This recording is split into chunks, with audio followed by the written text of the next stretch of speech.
Desire, which is one of the hardest forces to control, will furnish you with excellent exercises in concentration. It seems natural to want to tell others what you know, but by learning to control these desires, you can wonderfully strengthen your powers of concentration. Remember, you have all that you can do to attend to your own business. Do not waste your time in thinking of others or in gossiping about them. If from your own observation you learn something about another person that is detrimental, keep it to yourself. Your opinion may afterwards turn out to be wrong anyway, but whether right or wrong, you have strengthened your will by controlling your desire to communicate your views. If you hear good news, resist the desire to tell it to the first person you meet, and you will be benefited thereby. It will require the concentration of all your powers of resistance to prohibit the desire to tell. After you feel that you have complete control over your desires, you can then tell your news. But you must be able to suppress the desire to communicate the news until you are fully ready to tell it. Persons that do not possess this power of control over desires are apt to tell things that they should not, thereby often involving both themselves and others in needless trouble. If you are in the habit of getting excited when you hear unpleasant news, just control yourself and receive it without any exclamation of surprise. Say to yourself, "Nothing is going to cause me to lose my self-control." You will find from experience that this self-control will be worth much to you in business. You will be looked upon as a cool-headed businessman, and this in time becomes a valuable business asset.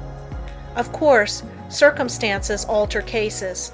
At times it is necessary to become enthused, but be ever on the lookout for opportunities for the practice of self-control. He that ruleth his spirit is greater than he that ruleth a city. No one can think without first concentrating his thoughts on the subject in hand. Every man and woman should train himself to think clearly. An excellent exercise is to read some short story and then write just an abridged statement. Read an article in a newspaper and see how in a few words you can express it. Reading an article to get only the essentials requires the closest concentration. If you are unable to write out what you read, you will know you are weak in concentration. Instead of writing it out, you can express it orally if you wish. Go to your room and deliver it as if you were talking to someone. You will find exercises like this of the greatest value in developing concentration and learning to think. After you have practiced a number of these simple exercises, read a book for 20 minutes and then write down what you have read. The chances are that first you will not remember very many details, but with a little practice you will be able to write a very good account of what you have read. The closer the concentration, the more accurate the account will be. It is a good idea when time is limited to read only a short sentence and then try to write it down word for word. When you are able to do this, read 2 or more sentences and treat similarly. The practice will produce very good results if you keep it up until the habit is fixed. If you will just utilize your spare time in practicing exercises like those suggested, you can gain wonderful powers of concentration. You will find that in order to remember every word in a sentence, you must keep out every thought but that which you wish to remember, and this power of inhibition alone will more than compensate for the trouble of the exercise. Of course, success in all of the above depends largely upon cultivating, through the closest concentration, the power to image or picture what you read, upon the power, as one writer expresses it, of letting the mountains of which we hear loom before us, and the rivers of which we read roll at our feet. If you have a habit that you want to get rid of, shut your eyes and imagine that your real self is standing before you. Now try the power of affirmation. Say to yourself, "You are not a weakling. You can stop this habit if you want to. This habit is bad and you want to break it." Just imagine that you are someone else giving this advice. This is a very valuable practice. You, in time, see yourself as others see you. The habit loses its power over you and you are free. If you will just form the mental image of controlling yourself as another person might, you will take a delight in breaking bad habits. I have known a number of men to break themselves of drinking in this way. Sit in a chair and place a clock with the second hand on the table. Follow the second hand with your eyes as it goes around.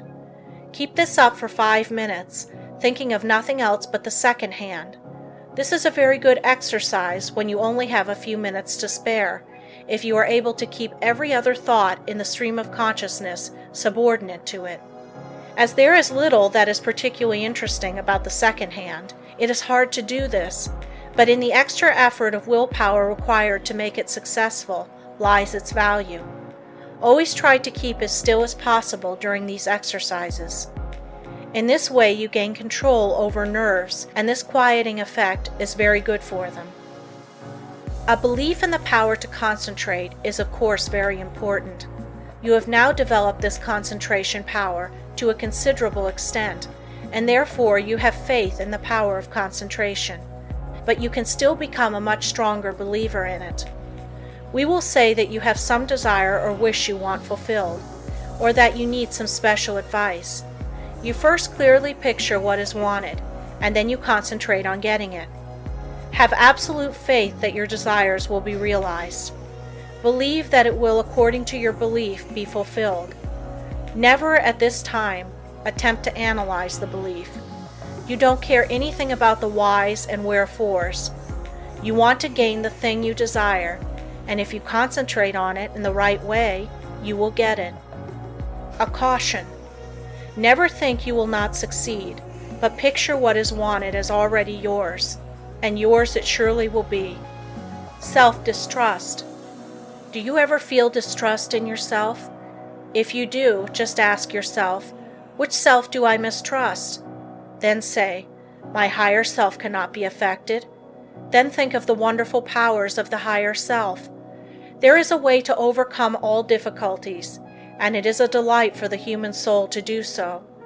Instead of wasting precious thought force by dreading or fearing a disagreeable interview or event, instead devote the time and concentrated thought in how to make the best of the interview or event, and you will find that it will not be as unpleasant as you thought it would be. Most of our troubles are but imaginary, and it is the mental habit of so dreading them that really acts as a magnet in attracting those that really do come.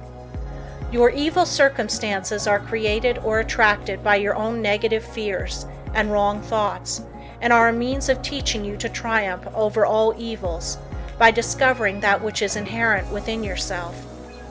You will find it helpful in overcoming self-distrust to stop and think, why are you concentrating your forces?